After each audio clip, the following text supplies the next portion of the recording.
Well, good afternoon, ladies and gentlemen, and a very warm welcome to Government House, Yarralumla. Dawa Nuna, Dawa Nunawil.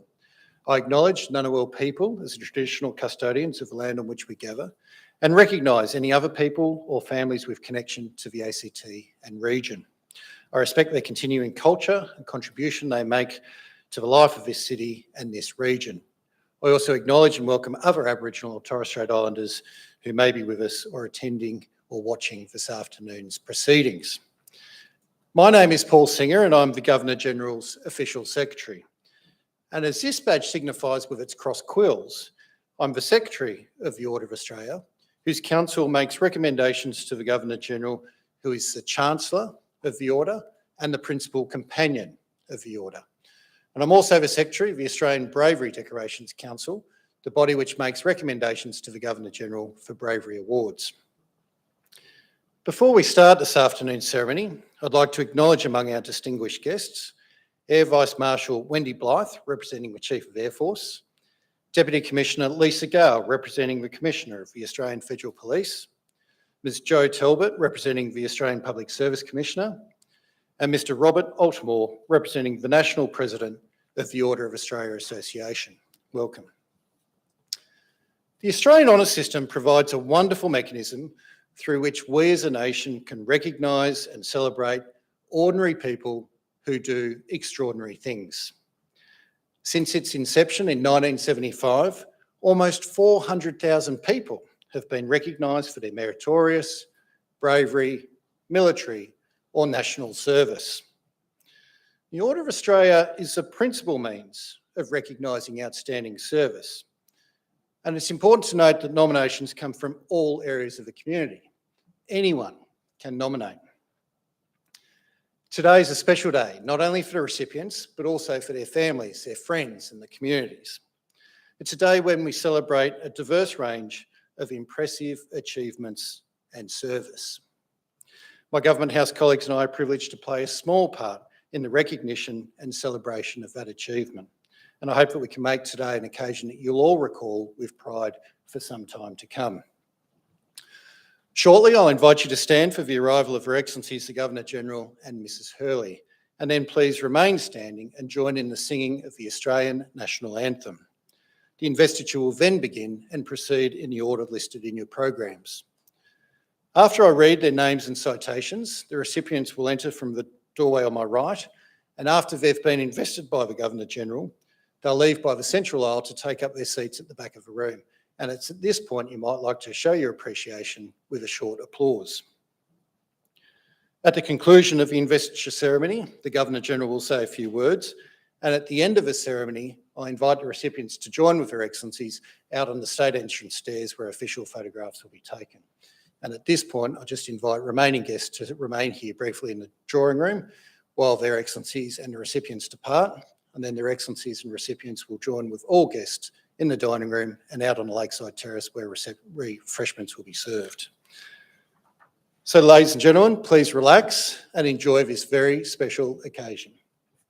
Would you please stand if you're able for the arrival of Her Excellencies the Governor-General of the Commonwealth of Australia and Mrs Linda Hurley and the singing of the Australian National Anthem.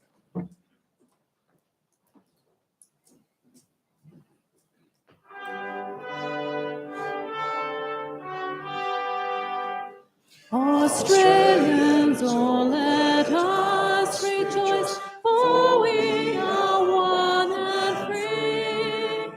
We've golden soil and wealth of toil, our home is good by sea. Our land abounds in nature's gifts, of beauty rich and rare. In history's page let every state advance Australia fair. In joyful strains then let us sing, advance Australia fair. Thank you, ladies and gentlemen. Please be seated.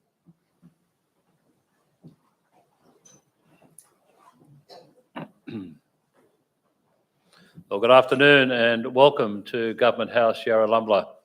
Linda and I and the team here at Yarralumla are delighted to have you with us on a very special occasion in the life of our recipients and their families. Indeed, these weeks, the 2 weeks of investitures, are the real highlights of the year for us, when we are able to recognise some extraordinary contributions to our country and our communities. Could I join in the acknowledgement of country and the Ngunnawal people and other people and families, connection with the land? If you're Canberrans here, you'll know how beautiful this part of the country is. Namadgi, the Brindabellas, the Murrumbidgee, Molonglo, we're really blessed, and we thank the Ngunnawal and others for looking after it for us for generation after generation. Pay respects to them, and just be mindful of our responsibilities to the younger generation these days, who are really the key to the future of this country. Our purpose today is to acknowledge people who have made a significant contribution, as I've said, to the advancement of our country and to the well-being of our communities. Of course, it's done with a large degree of ceremony, a bit of pomp. The military's all in their finest uniforms, so it should be. This is one of the highest recognitions we can give Australians. But please relax, remember to breathe, smile, enjoy the occasion. The ceremony acknowledges achievement in a wide variety of both professional fields and endeavours across our community. The breadth of achievement, I think you'll find, and the diversity of recipients is really just a microcosm, though, of what occurs across our country on a daily and indeed an annual basis. Linda and I see those same characteristics: selflessness, hard work, big heart for community, across the country as we travel around, and that makes me enormously optimistic for Australia. We have high quality people. Similarly, I know the people we're recognising and celebrating this week won't stop working after today. They'll continue to give, they'll continue to look out for other people, and they'll continue to want to make a difference for our community. I know that every person that comes through the door there will say, I don't do this for a medal. I do it because it needs to be done. Well, that's a lovely sentiment, humility, that comes across from so many people. But to the recipients today, leave their humility at the door. I'm allowing you to boast, brag even, not over the top, but recall today that your country is saying to you, thank you for what you've given. Congratulations. I want to make a point about the Order of Australia, and Paul has given an indication of that. All the people who come through the door here or at other government houses on Investiture days have one thing in common, regardless of what they've done. They only arrive in this position because they were nominated by a fellow Australian.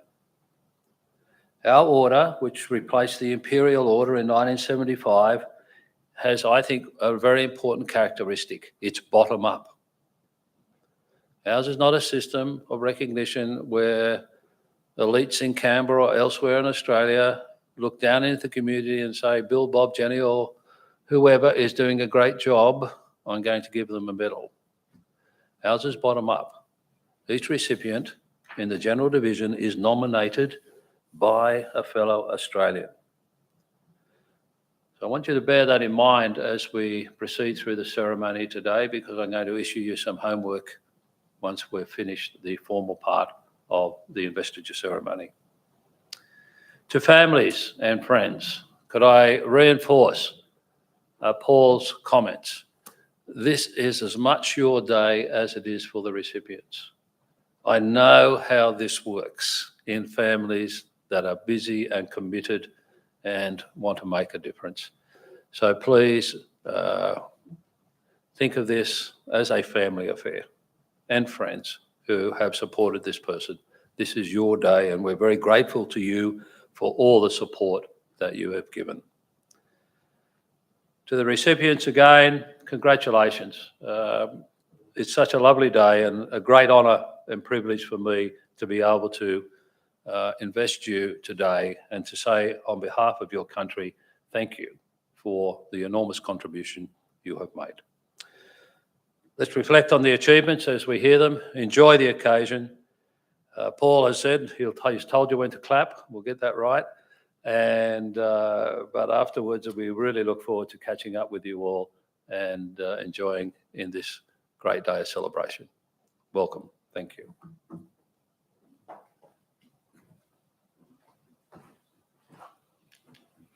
Thank you, Your Excellency. Your Excellency, to be presented with the insignia of her appointment as a member of the Order in the General Division, Professor Emerita Berwin Clayton, for significant service to the vocational education and training sector. Professor Clayton has made a significant contribution to people's lives, particularly in the area of vocational education. She's had over 30 years' experience in the sector, and during that time has worked as a teacher, curriculum development manager, professional developer, evaluator, and researcher. She's engaging and generous with her time and is committed to supporting the next generation of education researchers through her role with the National Vocational Education and Training Research Association. Professor Clayton has had a profound impact both nationally and internationally, and her achievements are most deserving of our recognition. Professor Emerita Berwin Clayton, appointed a member of the Order.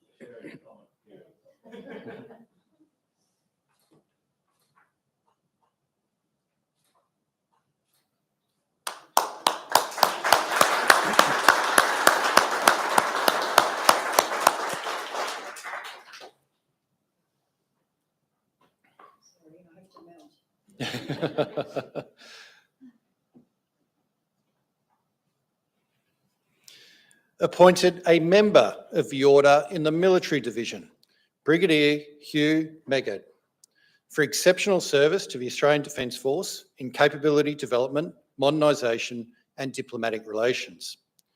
Brigadier Meggitt has served in a variety of regimental, training and capability development roles during his more than 27-year Army career. As a Director Combat Support Program delivering Army's artillery, air defence and engineer capabilities, he led a series of major modernisation projects, including advanced short-range ground-based air defence and artillery capabilities. His work on the Future Submarine Program was highlighted at an independent report on the program to the Chief and Secretary of the Defence Force. He also served with distinction as our military attaché to North America. Brigadier Meggitt's achievements, dedication and commitment have been of the highest order. Brigadier Hugh Meggitt, appointed a member of the Order.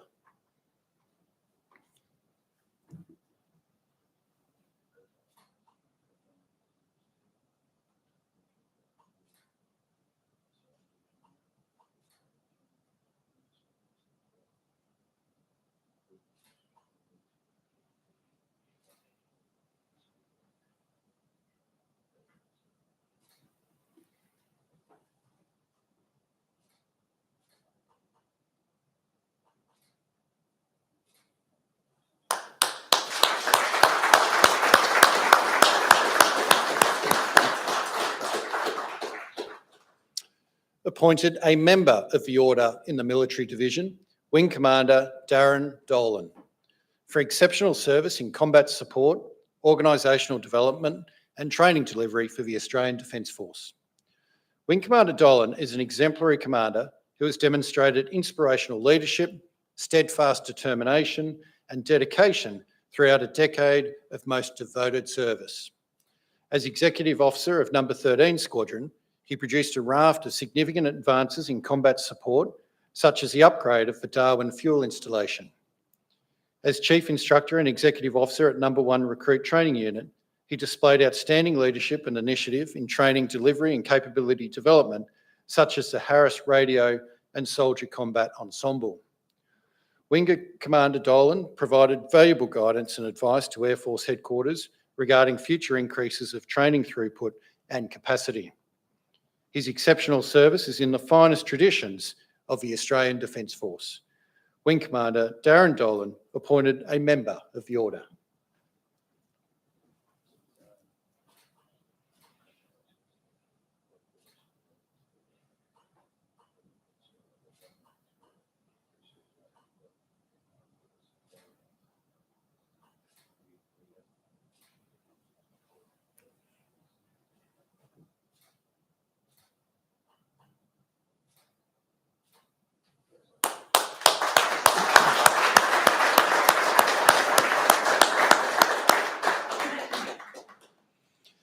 Awarded the Medal of the Order in the General Division, Mr. Ebenezer Banfield, for service to the African community and to health. Mr. Banfield has dedicated his time and effort to championing multiculturalism in our community and to the development and growth of the African and Ghanaian communities for more than 25 years.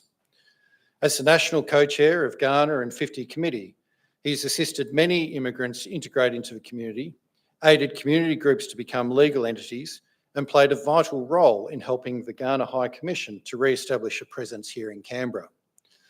He's volunteered at almost every national multicultural festival here in Canberra, was the driver behind the establishment of the Radio Ghana Hour on the local community radio. Mr. Banfield has also contributed generously to the Podiatry Council of New South Wales, bringing a high level of commitment, knowledge and insight. Mr. Ebenezer Banfield awarded the Medal of the Order.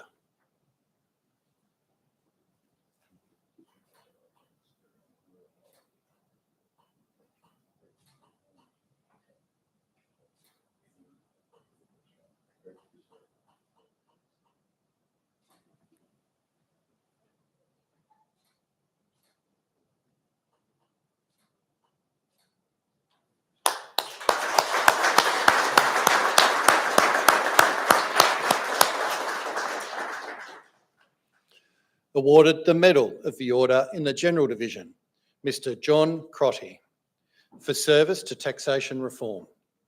Mr. Crotty is a leader in international public finance with an almost encyclopedic understanding of tax law and administration across the globe. He served as Deputy Commissioner of Taxation and Second Commissioner of Taxation at the Australian Tax Office before becoming Chief of Revenue Administration at the Fiscal Affairs Department of the International Monetary Fund. He's completed over 100 international technical assistance missions to the IMF member countries, an unparalleled level of service. In doing so, he provided advice to low-income countries to improve their self-sufficiency and lessen their reliance on international aid. Mr. Crotty has been an outstanding international public servant who, throughout his career, has combined the highest levels of technical expertise with tenacity and humanity. Mr. John Crotty awarded the Medal of the Order.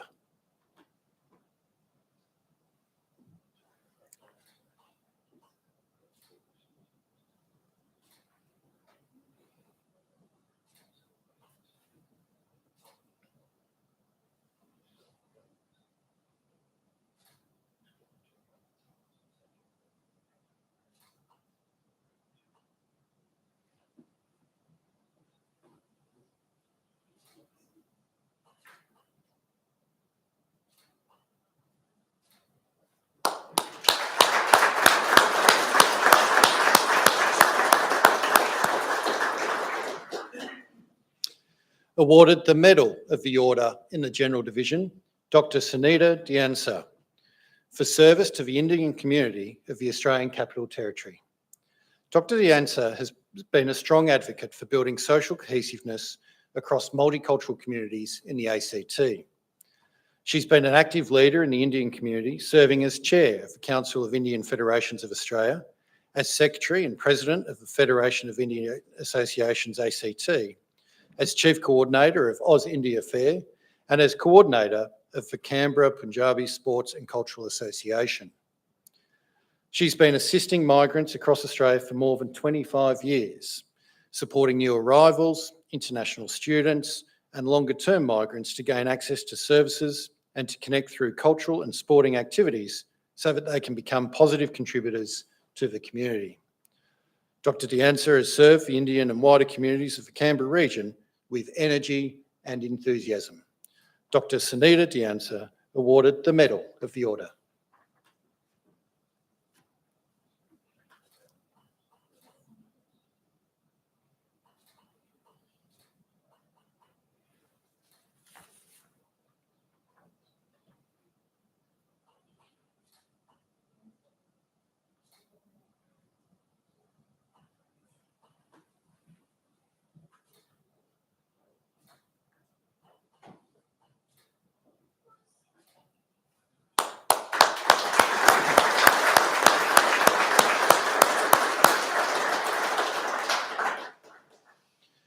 Awarded the Medal of the Order in the General Division, Ms. Carol James, for service to the community of Goulburn Mulwaree.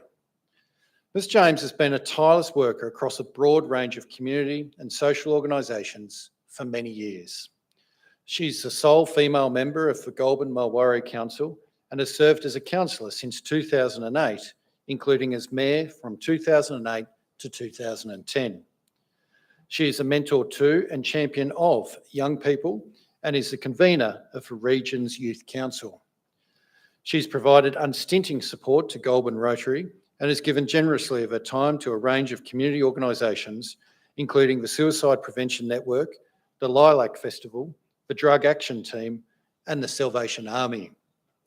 Ms. James' contributions to many communities as causes are constant and unwavering, and she never hesitates to lend a helping hand wherever needed. Ms. Carol James awarded the Medal of the Order.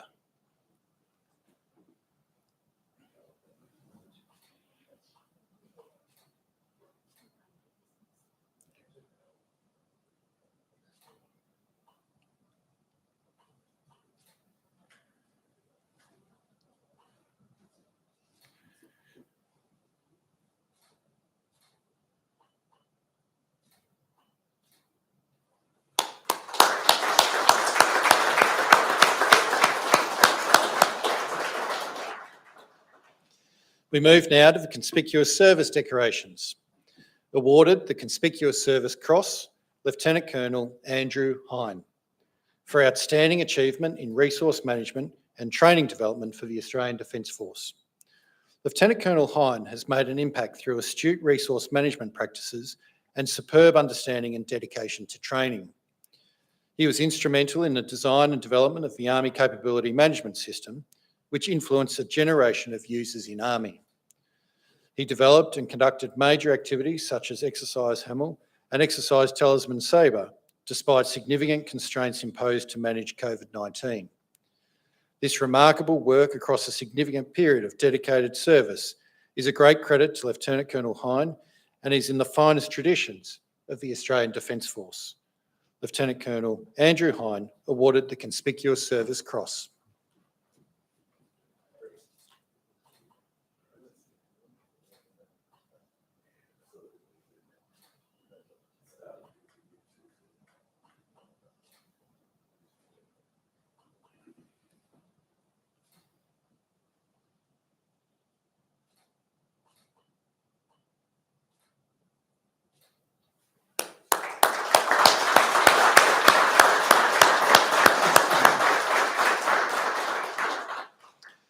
Awarded the Conspicuous Service Cross, Colonel Sally McClellan, for outstanding achievement in the management of sensitive issues in the Special Operations Command, Australian Army.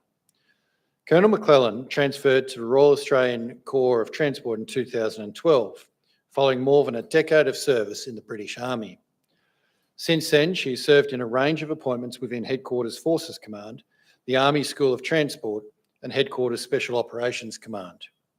Her dedication to duty and judgment in the management of sensitive issues within Special Operations Command has been instrumental in the delivery of a timely and effective response to a range of challenges. She contributed to a range of task forces, including the Afghanistan Inquiry Reform Task Force and the Royal Commission into Defence and Veteran Suicide. Colonel McClellan has also led the development of dedicated welfare support for serving and former members required to participate in challenging legal matters. Colonel Sally McClellan awarded the Conspicuous Service Cross.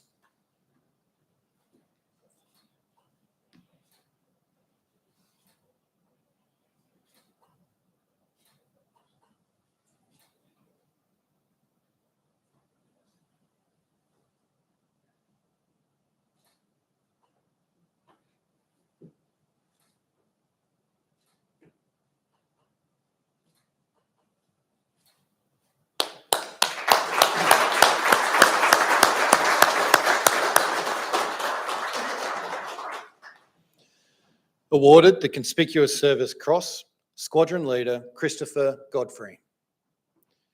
For outstanding achievement in development of air-to-air refuelling capability for the P-8A Poseidon Maritime Patrol and Response Aircraft for the Australian Defence Force and close allies. Squadron Leader Godfrey drove development of the P-8A Poseidon aircraft air-to-air refuelling capability for No. 92 Wing and was highly deployed flight commander and instructor at No. 11 Squadron. He led and developed the majority of refuelling capability realisation plan, requiring expertise in procedures, aircraft systems, training needs, airworthiness restrictions, and an understanding of allied and partner nations' requirements. He was also key to the compilation of the No. 92 Wing Pilot air-to-air refuelling training syllabus, and he undertook this project while serving on overseas operational deployments. Squadron Leader Godfrey's professionalism, work ethic, and tactical excellence are to be commended. Squadron Leader Christopher Godfrey awarded the Conspicuous Service Cross.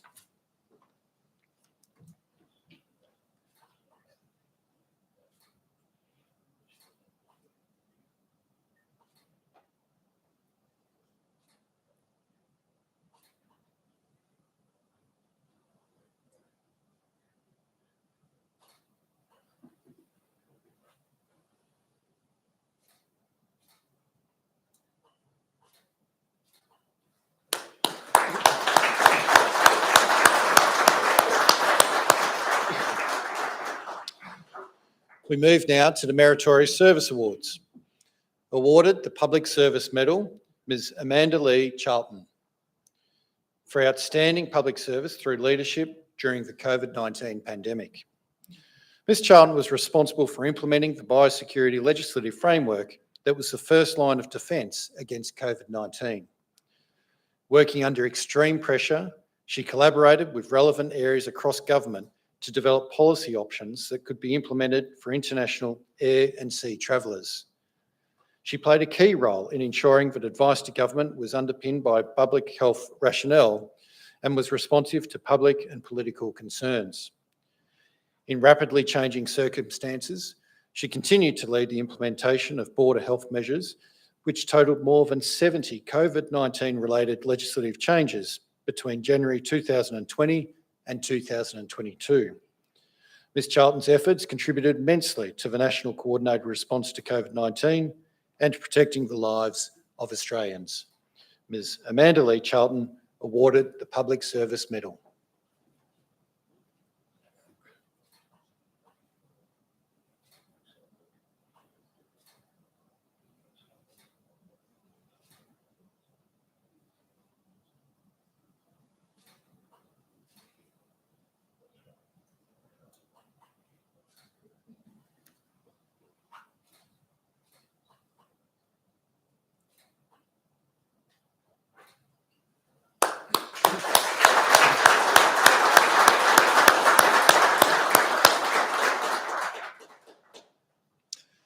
Awarded the Public Service Medal, Ms. Greta Doherty, for outstanding public service to women's safety policy and programs.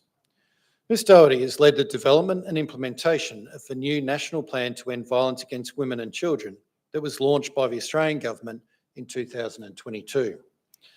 Previously, she coordinated and delivered the National Summit on Women's Safety, which brought together over 380 delegates from across the country. She oversaw the design and establishment of the National Domestic, Family and Sexual Violence Commission, which provides a nationally coordinated approach to evaluating government's efforts to deliver the national plan. Her advocacy extends to the broader Australian public service, and she's an active member of the Pride Champions Network, as well as Pride in Diversity's Allied Network. Ms Doherty is an exceptional APS leader who consistently delivers outstanding results for the Australian community. Ms Greta Doherty, awarded the Public Service Medal.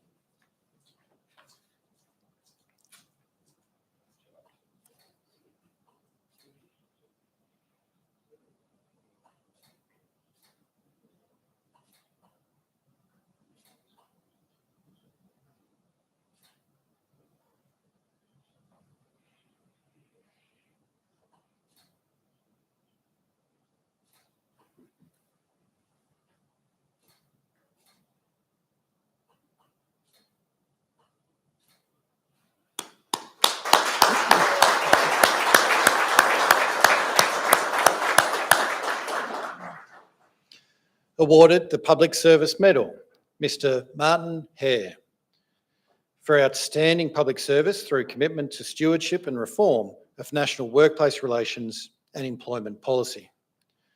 Mr Hare has been creating and delivering a number of significant workplace relations reforms, including the introduction of the Secure Jobs Better Pay Bill 2022 into Parliament. He led his team in identifying a suite of innovative workplace relations reforms in the lead up to the Jobs and Skills Summit and negotiated with stakeholders through tripartite processes to build support for and progress the government's reform package. He is committed to fairness and social justice, with a particular focus on gender equality and the perspectives of vulnerable cohorts. Mr Hare has, throughout his career, led multiple reforms that have delivered significant and lasting benefits. Mr Martin Hare, awarded the Public Service Medal.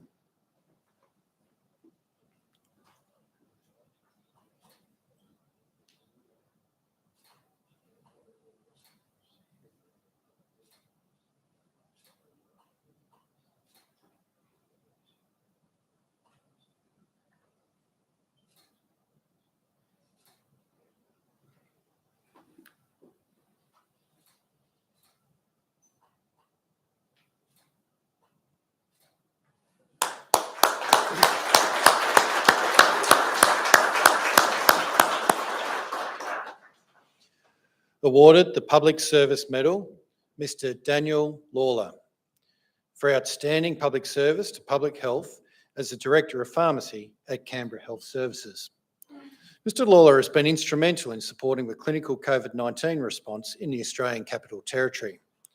In his role, he oversaw the implementation of the storage, tracking, monitoring and administration of COVID-19 vaccines. He worked tirelessly to provide timely and proactive advice to clinicians with regards to the use of medicines to treat patients with COVID-19. He oversaw the stock management, storage and distribution of the national stockpile medicines for the ACT, and he implemented new approaches and contingency plans to manage the risk of large numbers of staff being furloughed due to the pandemic. Mr Lawler's efforts significantly contributed to Canberra becoming the fastest, most vaccinated city in the world, and importantly, our low hospitalisation and death rates. Mr Daniel Lawler, awarded the Public Service Medal.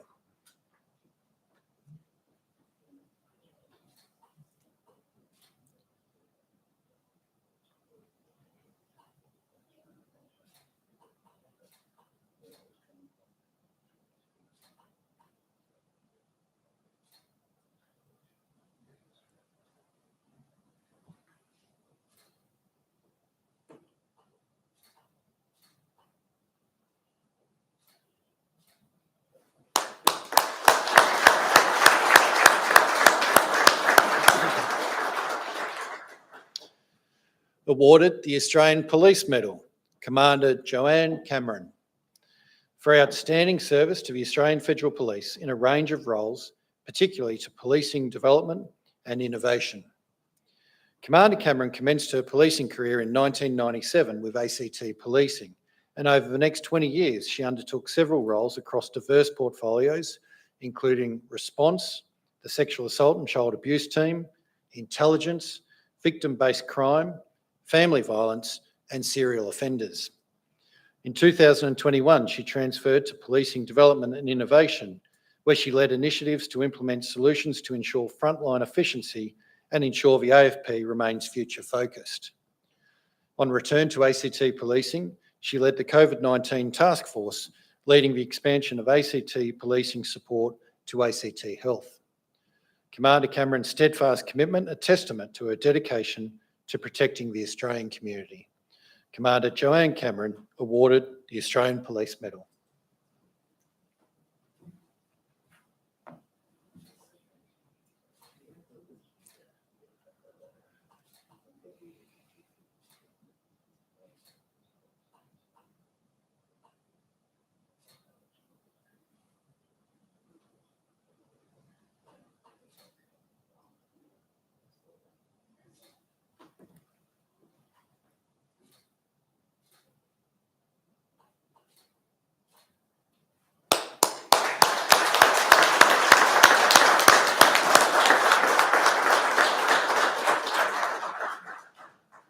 Your Excellencies, ladies and gentlemen, that concludes the presentations.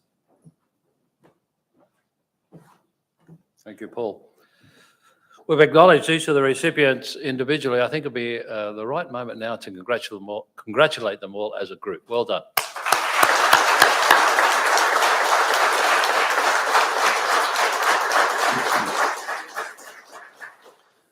I'm often asked, what am I whispering in their ears out the front here that you can't hear? In the whole process, that is the only time I have privately with the recipient. So I'm a bit jealous and greedy with that time. So they can tell you what I've said if they think it's important enough to repeat it. There you go. As I said before the ceremony, though, we've seen here, particularly in the general division, the community members, a little microcosm of what goes on in our world. It indicates, to a degree, the breadth of activity.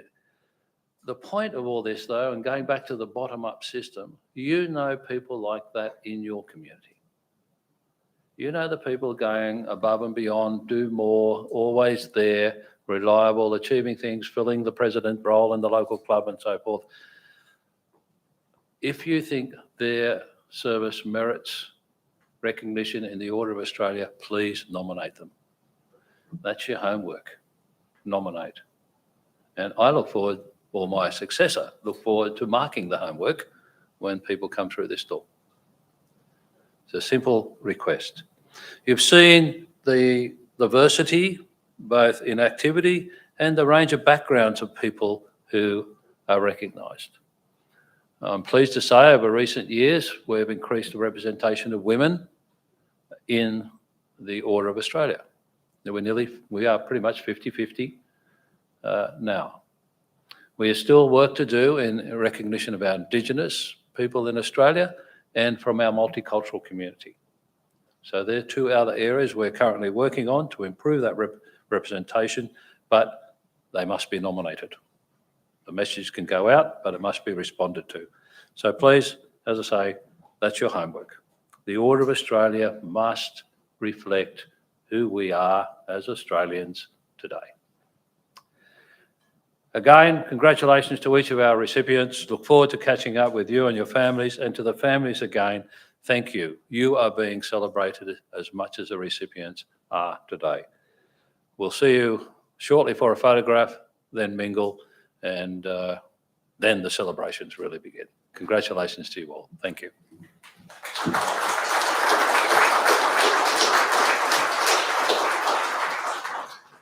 Thank you, Your Excellency. Well, ladies and gentlemen, boys and girls, to assist with the homework that the Governor-General has said, I do encourage you to access the online nomination form, which is available on the Governor-General's website at www.gg.gov.au. It's a very straightforward process, and as the Governor-General has said, we look forward to welcoming those that have been successful through that process back here to an investiture such as this in the future.